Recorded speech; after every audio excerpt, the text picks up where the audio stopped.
Kim Sun-il was a South Korean interpreter and Christian missionary who was kidnapped and murdered in Iraq. Early life and education: Kim was fluent in Arabic, holding a graduate degree in that language from Seoul's Hankook University of Foreign Studies in February 2003.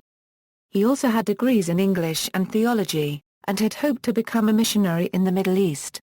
Kidnapping: Kim arrived in Iraq on June 15, 2003, working for Ghana General Trading Company, a South Korean company under contract to the American military.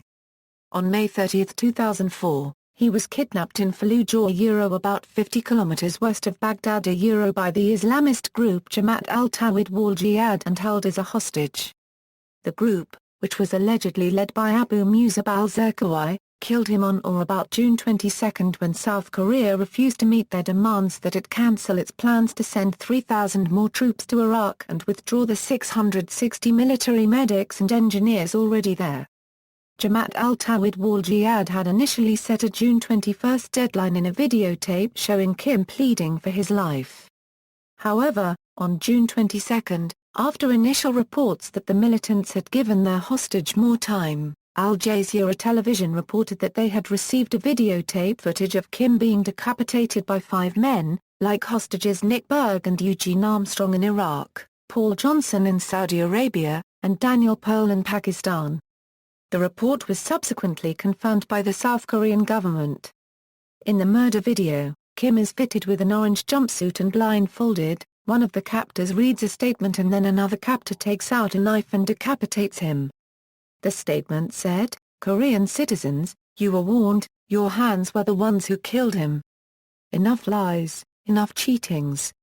Your soldiers are here not for the sake of Iraqis, but for cursed America."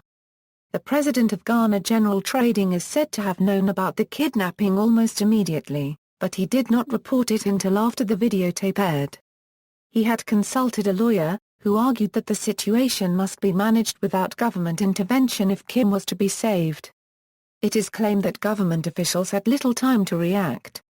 However, there are also reports that a videotape of Kim in captivity, in which he appears calm and openly criticizes U.S. intervention in Iraq, was delivered to the Associated Press television news offices in Baghdad at the beginning of June, and that on June 3, an AP reporter in Seoul contacted the South Korean Foreign Ministry asking if they knew of a missing person with a name similar to Kim Sun-il. Reaction: South Korean President Roh Moo-hyun's National Security Council issued a statement condemning the killing. South Korea's Ministry of Information and Communication has banned the Kim Sun-il murder video and is trying to prevent it from being spread. The unedited video was available on the website ogarish.com during the summer of 2004. The website received DDoS attacks as a result of hosting the footage. U.S. President George W. Bush condemned the killers, saying, "The free world cannot be intimidated by the brutal actions of these barbaric people." Reports and editorials in South Korea's press reflected despair at the death of the hostage Kim Sun-il in Iraq, but also defiance towards the kidnappers. South Korean TV stations interrupted their schedules when Mr. Kim's body was discovered and subsequently broadcast special rolling news programs. "Kim Sun-il killed, body identified" was the headline in the independent daily Donga-ilbo. "Kim Sun-il ends up dead" was how the popular daily Jung-ang-ilbo reported it.